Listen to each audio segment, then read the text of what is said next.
再来看国际新闻哦，美国总统川普有表示，进口到美国的半导体要扣100%关税，也毋过只要企业伫咧美国设厂就有通好免税。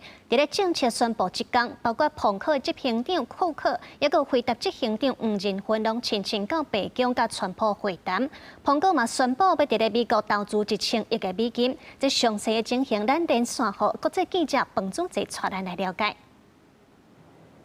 美国总统川普是伫美当时间初六宣布讲，为外国进口到美国以外的这半导体，爱扣将近100%的半导体关税。不过伊嘛讲，若是这企业承诺伫美国投资起工厂，就唔免纳税。咱来听伊的讲法。We'll be putting a tariff on of approximately 100% on chips and semiconductors.